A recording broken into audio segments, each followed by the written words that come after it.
Group 1 ఉద్యోగాలకు prepare అయ్యే వారికి తెలంగాణ గ్రూప్ 1 ఆఫీసర్స్ సంఘం ఆధ్వర్యంలో అవగాహన సదస్సులు ఏర్పాటు చేస్తున్నట్లు గ్రూప్ 1 ఆఫీసర్ చంద్రశేఖర్ తెలిపారు. తెలంగాణ ఉద్యమంలో పాల్గొన్న వారికి ఉద్యోగం సాధించడం సులభంగా ఉంటుందన్నారు.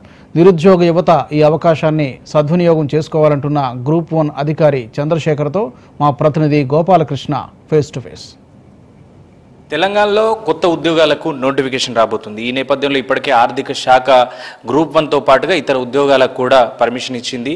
రాబోయే కాలంలో నోటిఫికేషన్ కూడా పడే అవకాశం ఉంది. గ్రూప్ 1 రాసే వాళ్ళు ఎలాంటి నియమాలు పాటించాలి, ఈ విషయాలను తెలుసుకుందాం. మనతో పాటు గ్రూప్ 1 సీనియర్ ఆఫీసర్ ఉన్నారు, అట్లాగే గ్రూప్ 1 ఉద్యోగులకు సంబంధించినటువంటి అధ్యక్షులైన సార్ నమస్కారం. ఒక గ్రూప్ 1 ఆఫీసర్గా ఇప్పుడు ఎలాంటి ప్రిపరేషన్ అవసరం, ఎట్లాంటి నియమ నిబంధనలు ఉద్యోగం కోసం వాళ్ళు పాటించాల్సిన అవసరం ఉంటుంది? రాష్ట్రంలో అత్యున్నత సర్వీస్గా పేరుగాంచినటువంటి గ్రూప్ 1 సర్వీస్కి సంబంధించినటువంటి నోటిఫికేషను 503 గ్రూప్ 1 పోస్టులతో నోటిఫికేషన్ వెలువరించాలని నిర్ణయించడము, తదనుగుణంగా నిన్ననే ఉత్తర్వులు జారీ చేయడం కూడా హర్షించదగ్గ విషయము. దీంట్లో 3 అంచెల విధానం ఉంటుంది. ఒకటి ప్రిలిమ్స్, 150 మార్కులకు సంబంధించి 150 ప్రశ్నలు ఉంటాయి. అంటే ఈసారి చాలా ఎక్కువ కాంపిటీషన్ ఉండే అవకాశం ఉంది. ఎందుకంటే గ్రూప్ 2కు ప్రిపేర్ అయ్యేవాళ్ళు, గ్రూప్ 3కి ప్రిపేర్ అయ్యేవాళ్ళు, గ్రూప్ 4కు, ఎస్ఐకి, జూనియర్ లెక్చర్ అన్నిటికీ ప్రిపేర్ అయ్యే వాళ్ళకు కూడా సేమ్ దాదాపు అదే సిలబస్ గ్రూప్ 1లో కూడా ఉంటుంది. కాబట్టి గ్రూప్ 1 ప్రిలిమ్స్ దాటి మెయిన్స్కి వెళ్ళే అవకాశం ఉంటుంది. అయితే దాంట్లో నాన్ సీరియస్ అభ్యర్థులు 90% ఉన్నప్పటికీ కూడా సీరియస్గా ప్రిపేర్ అయ్యే అభ్యర్థులకు వారు కాంపిటీషన్ వస్తారు.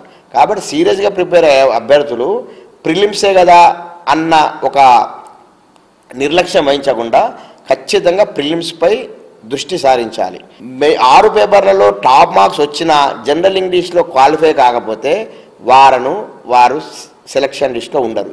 ప్రశ్న జవాబుల ప్రాక్టీస్ ఖచ్చితంగా చేయాలి. డిస్క్రిప్టివ్ పద్ధతిలో ప్రిపేర్ అయినప్పటికీ కూడా అది మెయిన్స్ కావచ్చు, ప్రిలిమ్స్ కావచ్చు, చేయాలి.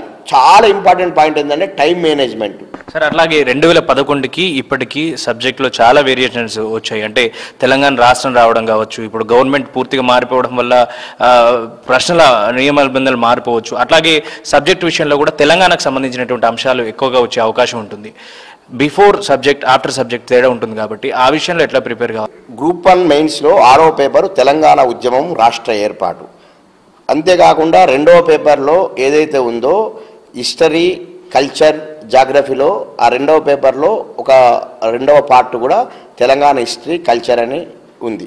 ప్రశ్నలు సంధించిన క్రమంలో ఎటువంటి విధంగా ఆన్సర్ రావాలని చెప్పేసి ఒక పద్ధతి ప్రకారం చేస్తే 6వ పేపర్లో ఖచ్చితంగా మ్యాక్సిమం మార్క్స్ తీసుకునే అవకాశం ఉంది. గ్రూప్ 1 తెలంగాణ వచ్చిన తర్వాత ఒక గ్రూప్ 1 కూడా రాలేదు కాబట్టి మాకు పాత ప్రశ్న పత్రాలు దొరకవు అన్న భ్రమ నుంచి బయటకు వచ్చి అంతకుముందు ఉమ్మడి ఆంధ్రప్రదేశ్లో ఏమైతే ఎగ్జామ్స్ జరిగాయో ఆ ప్రశ్న పత్రాలు కూడా మనకు ఇతోధికంగా ఉపయోగపడతాయి. కాబట్టి ఆ ప్రశ్న పత్రాలు మనం తీసుకొని క్వశ్చన్ టు ఆన్సర్ ప్రాక్టీస్ చేస్తూ ఒక దీర్ఘకాలిక ప్రిపరేషన్, కంటిన్యూస్, కాన్సిస్టెన్సీ అండ్ కాన్సన్ట్రేషన్తో కూడినటువంటి ప్రిపరేషన్ చేస్తే గ్రూప్ 1లో విజయం అన్నది చాలా సులభమైనటువంటి అంశము.